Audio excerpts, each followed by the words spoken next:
दोस्तों जय मसीह। आप सभी का प्रभु यीशु मसीह के नाम में फिर एक और बार बहुत बहुत स्वागत है 5 minutes Bible study with pastor Dharmaraj के इस प्रोग्राम में।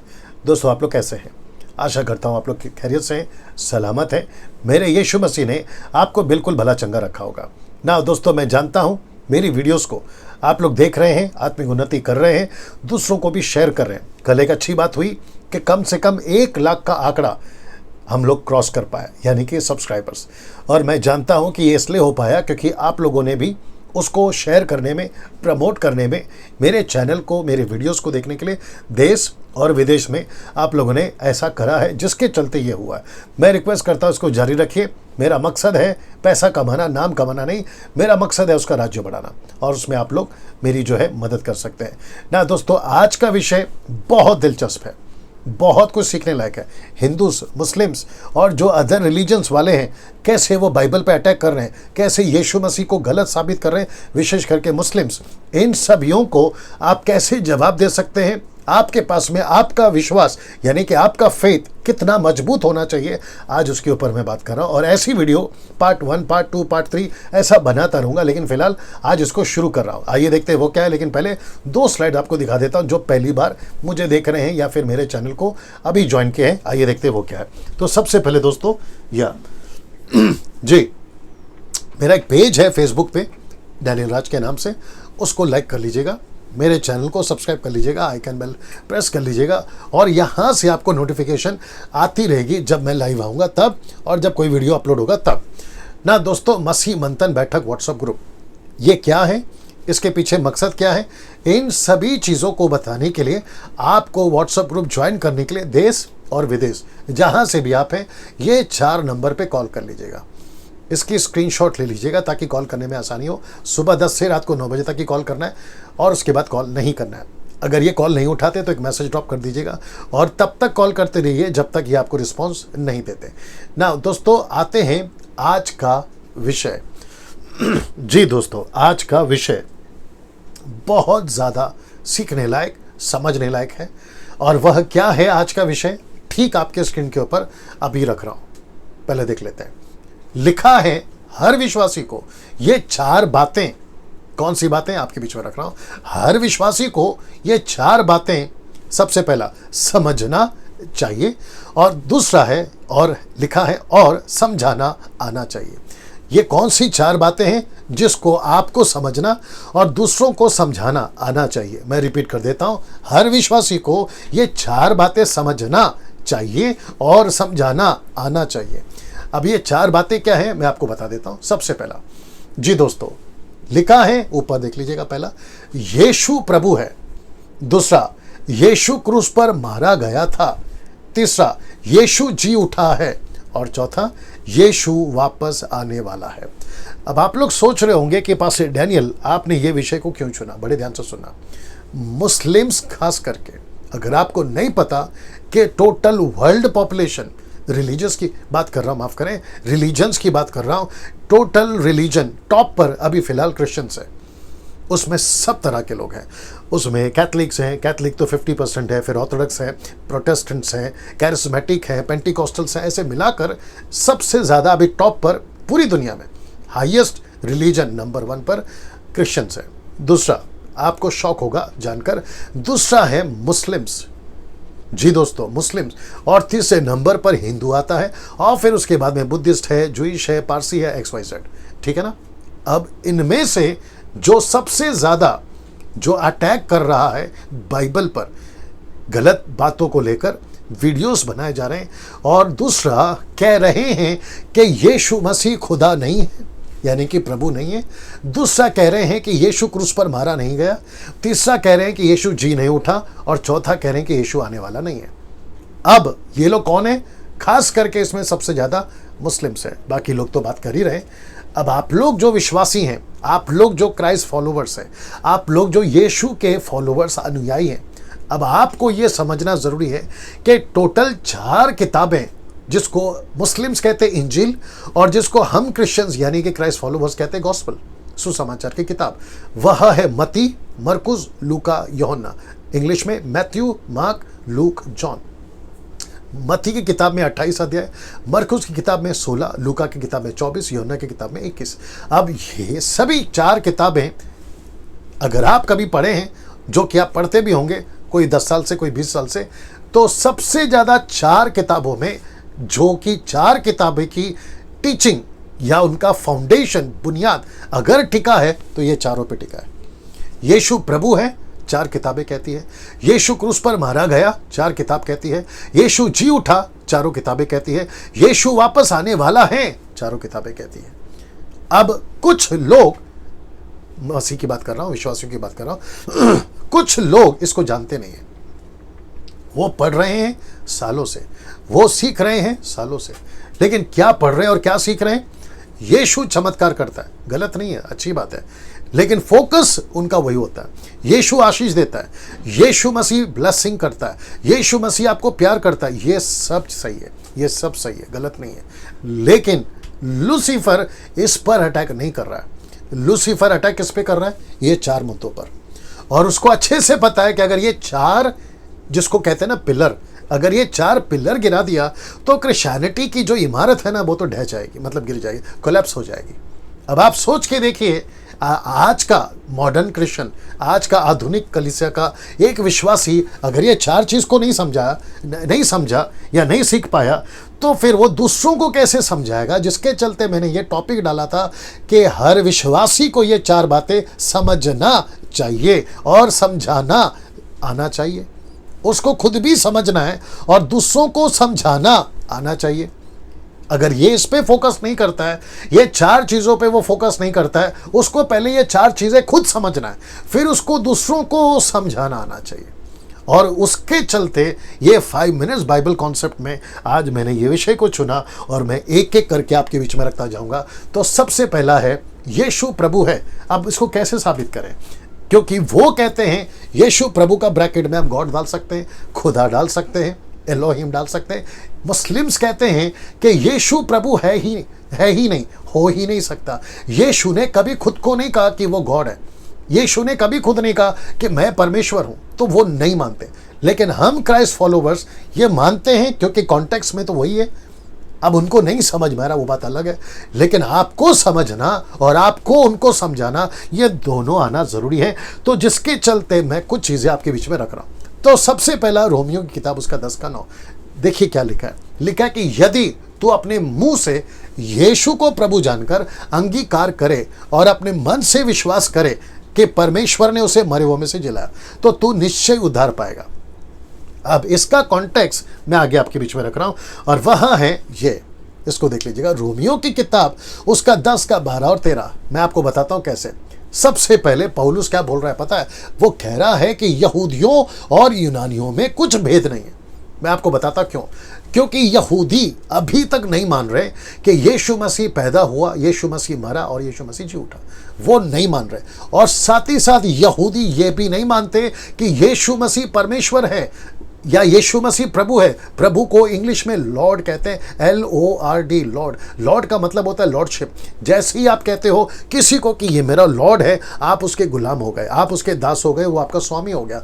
तो यीशु मसीह को पौलुस कह रहा है कि जब तक तुम यीशु को प्रभु जानकर, यानी कि प्रभुता करने वाला, लॉर्डशिप करने वाला नहीं स्वीकार करोगे, तो तुम्हारा उद्धार नहीं हुआ है। यही मैसेज यीशु मसीह लेकर आए थे आज से 2020 साल पहले, लेकिन यहूदियों ने नहीं माना। लेकिन जो यूनानी है, यूनानी का मतलब है ग्रीक, ग्रीक का मतलब है गलीली, गलीली का मतलब है पतरस, पौलुस, यूहन्ना, ये सारे उसके चेले 120-3000 ये सभी मानते थे, अन्य जाति मानते थे। इसलिए पौलुस ने कहा कि यहूदियों और यूनानियों में कोई भेद नहीं है, अन्य जातियों में और यहूदियों में कोई भेद नहीं है। कॉन्टेक्स्ट क्या देखिए, कहता है इसीलिए कि वह सबका प्रभु। ये वह कौन है? यीशु। यीशु सबका प्रभु है। अब यहां पे मैं आपको डंके की चोट पे, खुले तौर पे, बिल्कुल सीना चौड़ा करते हुए ये कहना चाहूंगा, हिंदू, मुस्लिम, सिख, ईसाई, बुद्धिस्ट, पारसी, आदिवासी, पृथ्वी का करोड़पति, टाटा, बिरला, अंबानी, नेता, अभिनेता, वो चाहे कहीं का भी हो, लंदन का प्रिंस हो या दुनिया का कोई भी इंसान हो, बशर्ते इंसान हो, वो कैसा भी हो, सबका प्रभु यीशु है, सबका प्रभु है, वो सबका प्रभु है। और उद्धार उसी के द्वारा है, और जिसके चलते पौलुस ने कहा, इसलिए देखो लिखा है, और अपने सब नाम लेने वालों के लिए उद्धार है। कौन उद्धार है? यीशु मसीह उद्धार है। अब इसको देखिए, क्योंकि जो कोई प्रभु का नाम लेगा वह उद्धार पाएगा। अब इसको बताइए आप लोग, सबसे पहली चीज आप समझे हो कि यीशु प्रभु है, ठीक है, लेकिन क्या दूसरों को समझाना नहीं सीखना चाहिए? बिल्कुल सीखना चाहिए। तो ऐसे तरीके से आप उनको समझा पाओगे। अगर ये तरीके से नहीं समझा पाए तो ना तो खुद समझोगे ना दूसरों को समझा पाओगे, जिसके चलते मैंने ये पहला पॉइंट, बहुत सारे स्क्रिप्चर्स हैं, बहुत सारी बातें और भी हैं, लेकिन मैंने नहीं लिया। कहते हैं ना कि समझदार को इशारा काफ़ी है। आपको इस तरीके से तो वापस पीछे ले जाता हूं और आपको वापस से बता देता हूं कि जब तक यीशु को प्रभु जानकर अंगीकार नहीं करोगे, यीशु नाम जब तक नहीं लोगे, प्रभु जानकर आपका उद्धार नहीं हुआ है। और जिसके चलते कॉन्टेक्स्ट यहां पर यह आता है, यहूदी हो या यूनानी हो, अन्य जाति हो, कोई भी हो, जो भी प्रभु का नाम लेगा सबका उद्धार होगा। इसलिए लिखा है कि वो सबका प्रभु है ना। दोस्तों, मैं चाहता हूं कि आपको मैं दूसरी बात बताऊं कि यीशु क्रूस पर मारा गया था। अब आपको शायद जानकर झटका लगेगा कि बहुत सारे ऐसे जाकिर नाइक या फिर उसके जो लीडर्स या उसका जो गुरु था अहमद शेख, या फिर अभी जो उसको वो तैयार कर रहा है, पूरे दुनिया के अंदर कई मुस्लिम्स यूथ, लड़का लड़की, बहुत सारे लोगों को ट्रेन किया जा रहा है कि क्रिश्चियंस को अगर अटैक करना है, बाइबल को अगर अटैक करना है, तो ये 4 मुद्दे पे अटैक करना है। एक हो गया यीशु प्रभु नहीं है, दूसरा क्रूस पर मारा नहीं गया, तीसरा जी नहीं उठा, चौथा वापस नहीं आने वाला। इस पर ही अटैक करो। और आपको पता है कि 99.9% क्रिश्चियंस फेल हो गए इसको समझने और इसको समझाने में। मेरी कोशिश है, आपके बीच में मैं रख रहा हूं, आगे आपकी मर्जी, बट मैं चाहता हूं कि आप लोग सीखो, समझो और दूसरों को जवाब दे सको ना। इसके बारे में वचन आपके बीच में रखने जा रहा हूं। सबसे पहला, यीशु मसीह के बारे में, जब यीशु को क्रूस पर चढ़ाया जा रहा था तो मत्ती 27:35, मैथ्यू 27:35, तब उन्होंने उसे क्रूस पर चढ़ाया। उन्होंने, अब इसमें टोटल 4 लोग हैं। एक है पिलातुस, दूसरा है हेरोदेस, तीसरा है हन्ना, चौथा है कैफा। इन सब ने उस वक्त में बकायदा कोर्ट कचहरी पे एलिगेशन लगाकर, झूठा इल्जाम लगाकर यीशु मसीह को कई दिनों तक उसके ऊपर ये चर्चाएं चली कि क्रूस पे चढ़ाओ, क्रूस पे चढ़ाओ, क्रूस पे चढ़ाओ। बरअब्बा को पूछो, वो 2 डाकुओं को पूछो, जो कि मैं भी वचन रखूंगा, वे कहते हैं कि तब उन्होंने उसे कहा कि क्रूस पे चढ़ाओ। तो इतिहास गवाह है उस वक्त का, क्रूस पे चढ़ा। अब इसको देखो, मरकुस 15:24, तब उन्होंने उसको क्रूस पर चढ़ाया। ये हो गया दूसरा। अब इसको देखिए, लूका की किताब, 4 किताब में से रखूंगा, 23:33, लूक चैप्टर 23:33 कहता है, मार्क 15:24 बता चुका। तब उन्होंने वहां उसे मतलब यीशु को और उन कुकर्मियों को, यानी कि डाकुओं को भी, एक को दाहिने और दूसरे को बाईं ओर क्रूस पर चढ़ाया। सीधा क्रूस पर चढ़वाया, क्रूसों पर चढ़वाया, क्योंकि वहां पे टोटल 3 लोग थे। हाँ, अब इसका क्या करें? अब इसको कैसे झुठलाएं? क्या ये गलत है? अभी कुछ लोग कहते हैं, खास करके मुस्लिम्स, वो कहते हैं कि इनकी बाइबल करप्ट हो गई, बहुत कुछ ऐड किया गया, बहुत कुछ निकाल दिया गया है। मैं इसके ऊपर कभी वीडियो बनाऊंगा, मुझे लगता है बहुत जल्दी बनाऊंगा, ठीक है ना। वो दूध का दूध और पानी का पानी हो जाएगा उन्हीं के कुरान से, कि बाइबल चेंज नहीं हुई है, इंजील चेंज नहीं हुई है, एज इट इज है, उन्हीं के इसमें से प्रूफ करूंगा, ठीक है ना। चौथा रखने जा रहा हूं, यूहन्ना की किताब, उसका 19:16 लिखा है कि तब उसने उसे उनके हाथ सौंप दिया ताकि वह क्रूस पर चढ़ाया जाए। किसने? पिलातुस ने। हाँ, रोम की जो सरकार थी उस वक्त में, उन्होंने। तो ये जो चारों इंजील, चारों किताबें, मत्ती, मरकुस, लूका, यूहन्ना, यही कहती है ना कि यीशु क्रूस पर मारा गया, यीशु को क्रूस पे चढ़ाया गया। मैं और भी रेफरेंस रखूंगा, लेकिन तीसरे चौथे पॉइंट से कनेक्ट होगा वो। अब इसको आपको समझाना आना बहुत जरूरी है ना। दोस्तों, यीशु क्रूस पर मारा गया, एक स्क्रिप्चर और रखने जा रहा हूं, और वह है प्रकाशित वाक्य 1:7। आइए देखते क्या लिखा है। लिखा है कि देखो वह बादलों के साथ आने वाला। इसका कनेक्शन आखिरी से करूंगा। देखो वो बादलों के साथ आने वाला है और हर एक आंख उसे देखेगी। अब जो लाइन आ रहा है ना, उसको देखो।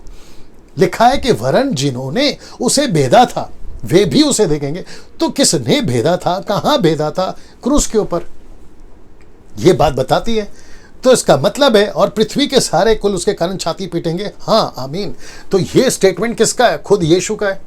यीशु कहता है यूहन्ना से प्रकाशित वाक्य 1:7 में कि मैं बादलों के साथ आने वाला।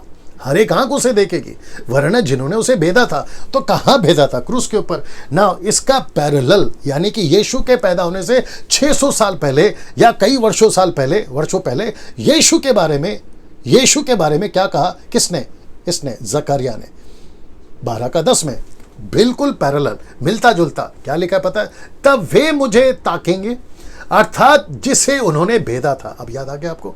इसका मतलब है कि प्रकाशित वाक्य की किताब में लिखा है भेदा था, जकरिया की किताब में लिखा है भेदा था। अब आप समझ रहे हैं, यीशु मरा भी नहीं था, यीशु क्रूस पे चढ़ा भी नहीं था, लेकिन उसके पहले प्रोफेसी हो गई है कि ऐसा एक दिन आएगा, यीशु बादलों पर आएगा, ताकेंगे, देख रहे हैं आप। और लिखा है कि हर कोई उसको देखेगा, और लिखा है कि अर्थात जिसे उन्होंने भेदा था, और उसके लिए ऐसे रोएंगे। पीछे पड़ा था ना, छाती पीटेंगे, ऐसे रोएंगे जैसे इकलौते पुत्र के लिए रोते पीटते हैं, और ऐसा भारी शोक करेंगे जैसा पहलौटे के लिए करते हैं। अब आपको याद आ गया होगा। तो ये दो स्क्रिप्चर बताता है, एक तभी वर्तमान में, और अभी ये जो कि पास्ट में बताया गया था प्रोफेसी के रूप में कि जिन्होंने भेदा था। अब आप देखिए कितना पावरफुल है ना दोस्तों। मैं चाहता हूं कि अभी मैं आ रहा हूं तीसरे पे, यीशु जी उठा है, यीशु जी उठा है। अब इसके बारे में उस वक्त में चारों तरफ हल्ला था। अब यीशु जी उठा है, मैं कम से कम 2 से 3 दर्जन स्क्रिप्चर रख सकता हूं, लेकिन जरूरत नहीं है। मैं फिलहाल आपके लिए ये रख रहा हूं जो कि लिखा है प्रेरितों की किताब, उसका 2 अध्याय वचन 23 और 24। ये पतरस है जो पवित्र आत्मा से भरकर 3000 को प्रचार कर रहा है। हालांकि काफी लोग थे, लेकिन 3000 का उद्धार हुआ, इसलिए मैंने 3000 का। आइए देखते हैं उसने क्या बोला। लिखा है कि उसी को जब वह परमेश्वर की ठहराई हुई मनसा और होनहार के ज्ञान के अनुसार पकड़वाया गया, अब इसको देखो, तो तुमने अधर्मियों के हाथ से उसे क्रूस पर चढ़ाकर मार डाला। यह कब की घटना है? यीशु जी उठा 3 दिन के बाद, फिर यीशु मसीह बादलों पर उठा लिया गया 40 दिन के बाद, ठीक है ना। उसके बाद ठीक 10 दिन के बाद, यानी कि टोटल जी उठ के 3 दिन वो और 50 दिन, टोटल 50 दिन यीशु के उठा लिए जाने के बाद पतरस को पवित्र आत्मा मिलता है। वो प्रचार कर रहा है वहां के यहूदियों को, और कहता है कि तुमने उसे क्रूस पर चढ़वा दिया। अगर क्रूस पे नहीं चढ़ाया होता तो 3000 सवाल नहीं पूछते कि कैसे तुम कह रहे हो कि यीशु को क्रूस पे चढ़ाया, जबकि ऐसी कोई घटना घटी ही नहीं थी। तो खुलेआम प्रचार हो रहा था। अगर आज का युग अगर तब होता तो न्यूज़पेपर पर आ जाता, व्हाट्सएप पर आ जाता, फेसबुक पर आ जाता, आपके पता नहीं कहां कहां आ जाता कि एक मसीहा को क्रूस पे चढ़ाया गया था, लेकिन वो 3 दिन के बाद जी उठा, और उसका प्रचार गली गली, शहर शहर उसके 120 लोग प्रचार कर रहे हैं। ऐसा कर कर न्यूज़ आता दोस्तों। फिर मेरा प्रश्न है कि ये कुछ ऐसे लोग, जिसको मैं कहूँगा अधूरे ज्ञान के लोग, मूर्ख लोग, जो लूसीफर के चलाए चल रहे हैं, वो कह रहे हैं कि यीशु ना तो प्रभु है, ना तो खुदा है, ना यीशु क्रूस पे मरा और ना जी उठा। अब आप देखिए, आपको समझना बहुत ज़रूरी है कि इस तरीके से आपको समझना और इस तरीके से ऐसों को समझाना, क्योंकि लूसीफर अंदर अटैक तो कर ही रहा है, लेकिन बाहर से भी वो अटैक कर रहा है, और खास करके यीशु पर और खास करके बाइबल पर। तो दूसरा भी दिखा देता हूं, परंतु उसी को परमेश्वर ने मृत्यु के बंधनों से छुड़ाकर जिलाया। तो देखिए जिलाया, तो यीशु जी उठा है। इसका प्रचार कौन कर रहा है? गली गली से, शहर शहर उसका प्रचार हो रहा है, और उस वक्त के लोगों ने यीशु मसीह पर विश्वास किया, क्योंकि प्रमाणित हो गया था। मेरे पास में वो स्क्रिप्चर नहीं मैंने डाला है, मरकुस की किताब उसका 16 का 19 और 20 में लिखा है कि वो नगर नगर गली गली प्रचार कर रहे थे कि यीशु प्रभु है, यीशु मारा गया है, यीशु जी उठा है, यीशु वापस आने वाला है। और लिखा है कि जब वो प्रचार करते थे तो उनके हाथों से जो चमत्कार होते थे, वो चमत्कार देख देख कर उनके प्रचार को दृढ़ करता था, और वो यकीन करने लगते थे। अगर यीशु मरा ही नहीं है, अगर यीशु प्रभु ही नहीं है, तो दुष्टात्मा यीशु के नाम पे कैसे निकल रहा है? मुझे लगता है मैं कल जो प्रचार करूंगा उससे कनेक्टेड होगा, ठीक है ना। आप लोग जरूर देखिएगा कल वाला प्रचार, फेसबुक पे लाइव आऊंगा और यूट्यूब पे भी चढ़ जाएगा। अगर यीशु मसीह परमेश्वर नहीं है तो उसके नाम से दुष्टात्मा कैसे निकल रहा है? यीशु अगर परमेश्वर नहीं है तो यीशु के नाम से पतरस और पौलुस ने मुर्दे तक जिंदा किए, ये कैसे हो गया फिर? हाँ, सोच के देखिए आप लोग। तो लिखा है क्योंकि वह अनहोना था कि वह उसके वश में रहे। किसके वश में? मृत्यु के वश में ना। पतरस यहूदियों को एक कॉन्टेक्स्ट दे रहा है, एक कनेक्शन दे रहा है। किसका? दाऊद का। क्योंकि दाऊद के विषय में कहता है माफ करें, दाऊद उसके विषय में यानी कि यीशु के विषय में कहता है कि मैं प्रभु को सर्वदा अपने सामने देखता रहा, क्योंकि वह मेरी दाहिनी और है, ताकि मैं डिग ना जाऊं। कौन बात कर रहा है? दाऊद। किसकी बात कर रहा है? प्रभु की। प्रभु मतलब कौन? यीशु। अब इसको देखो आगे क्या कह रहा है, उसी का 2:27 में लिखा है, क्योंकि तू मेरे प्राणों को अधलोक में ना छोड़ेगा और ना अपने पवित्र जन को सड़ने ही देगा। इसका सीधा कनेक्शन है भजन संहिता से, मैंने नहीं डाला, मैं चाहता हूं कि आप लोग इसको देख लीजिएगा क्रॉस रेफरेंस। लेकिन पतरस कहता है उसी के 2:29 में, चैप्टर 2:29, हे भाइयों, मैं उस कुलपति दाऊद के विषय में तुमसे साहस के साथ कह सकता हूं कि वह तो मारा गया, गाड़ा भी गया, और उसकी कब्र आज तक हमारे यहां वर्तमान है। लेकिन यीशु की कब्र पे पत्थर लुढ़क चुका है, यीशु की डेड बॉडी वहां नहीं है, लेकिन दाऊद की कब्र अभी भी वर्तमान है।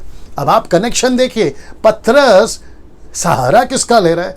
दाऊद का। क्या समझा रहा है कि जिस यीशु को तुमने मारा था, परमेश्वर ने उसको जिलाया। मैं आपको बता चुका हूं पहले, वापस से आपको दिखा देता हूं। कहां गया ये वाला? जिसको तुमने क्रूस पर मारा था उसको परमेश्वर ने जिलाया, परंतु उसी को परमेश्वर ने मृत्यु के बंधन से छुड़ाकर जिलाया। मैं वापस कहता हूं 2 से 3 दर्जन स्क्रिप्चर डाल सकता हूं, लेकिन जरूरत नहीं है। सबसे पहला यीशु प्रभु है, दूसरा यीशु क्रूस पर मारा गया, तीसरा यीशु जी उठा है, जो कि मैं आपको पूरा कॉन्टेक्स्ट दे चुका हूं ना। दोस्तों अब बात करते हैं आखिरी, यीशु वापस आने वाला है। यीशु वापस आने वाला है। आइए देखते क्या लिखा है मरकुस की किताब, उसका 13:26, मार्क 13:26। तब लोग मनुष्य के पुत्र को बड़ी सामर्थ और महिमा के साथ बादलों पर आते देखेंगे। ये स्टेटमेंट किसका है? खुद यीशु का। हाँ, ये स्टेटमेंट किसका है? खुद यीशु का। यीशु खुद कह रहा है कि मैं ऐसा आने वाला। अब इसको कनेक्ट करूंगा दानियल की किताब से 7:13, the book of Daniel chapter 7:13। Profit था, दर्शन की बातें देखा। आइए देखते क्या लिखा है। लिखा है कि मैंने रात में स्वप्न में देखा, और देखो मनुष्य के संतान सा, मनुष्य का संतान कौन है? ऑफ कोर्स यीशु मसीह। मनुष्य के संतान सा कोई आकाश के बादलों समेत आ रहा है। अब यह घटना कब है? आप अच्छे से जानते हैं, कम से कम 500 साल पहले, यीशु के पैदा होने से पहले, 500 साल पहले। क्या यह झूठ है? क्या यह झूठ है? जी नहीं। अब इसको देखिए, प्रेरितों की किताब 1:11। आपको याद होगा, आपको समझना है और समझाना है कि 2 पुरुष ऊपर से आए। जब 11 लोग या 120 लोग, जब यीशु बादलों पर उठा लिया गया, तो आसमान की तरफ देख रहे थे, तो ऊपर से 2 पुरुष आए और कहने लगे कि हे गलीली पुरुषों, तुम क्यों खड़े स्वर्ग की ओर देख रहे हो? अब उनका स्टेटमेंट देखिए, यही यीशु, द सेम जीसस, यही यीशु, क्या लिखा देखिए, जो तुम्हारे पास से स्वर्ग पर उठा लिया गया है। अब देखिए, जिस रीति से तुमने उसे स्वर्ग को जाते देखा, उसी रीति से फिर वापस आएगा, उसी रीति से वापस आएगा। मेरा प्रश्न है, तो क्या ये लोग सब झूठे हैं? क्या ये 4 पॉइंट को जो अभी स्क्रिप्चर कहती है, क्या ये सब झूठा है? अब प्रश्न उठता है दोस्तों, बड़े ध्यान से सुनिएगा, बड़े ध्यान से सुनिएगा, इसका नेक्स्ट स्लाइड कर लेना, बड़े ध्यान से सुनिएगा। ये 4 पॉइंट आपको समझना है, ये 4 पॉइंट आपको जानना बहुत जरूरी, सेकंड वाला भी, ये सारी चीजें आपको समझना बहुत जरूरी। यीशु प्रभु है, खुद समझो, समझाने की ताकत रखो। यीशु क्रूस पर मारा गया, खुद समझो, दूसरों को समझाने की ताकत रखो। यीशु मसीह जी उठा है, खुद समझो, दूसरों को समझाने की ताकत रखो। यीशु वापस आने वाला है, खुद समझो और दूसरों को समझाने की ताकत रखो। अगर ये 4 चीजें, जिसके ऊपर लूसीफर आज अटैक कर रहा है, बाइबल पे तो अटैक कर रहा है, ये 4 मुद्दों पे अटैक कर रहा है, अगर ढांचा ही गिर गया, माफ करें, अगर फाउंडेशन ही टूट गया, गिर गया, तो फिर ऊपर का जो इमारत है उसका क्या करोगे? ठीक है ना? तेल, पानी, रुमाल, चमत्कार, आशीष, ब्लेसिंग के पीछे भागने की जरूरत नहीं है, वो तो प्रभु यूं ही दे रहा है। मैं क्रिश्चियन से बात कर रहा हूं, यानी कि क्राइस्ट फॉलोवर से बात कर रहा हूं। थोड़ा सा दिमाग लगाइए, हम कौन से युग में जी रहे हैं, थोड़ा सा डेवलप करिए, खुद को अपग्रेड करिए। आपके जो स्मार्टफोन है ना, उसके ऊपर आता है ना कि अपना फ़ोन को अपडेट करो, तो वैसे अपने जीवन को भी अपडेट करो। बाइबल तो है ना आपके पास में, उसको पढ़ो, उसको अपडेट करो। मेरी कोशिश रहेगी, मैं करता रहूँगा और करवाता रहूँगा। दोस्तों इसको याद रखिएगा, अगले वीडियो के साथ में फिर मुलाकात होगी, तब तक अपना ख्याल रखिएगा। जय मसीह।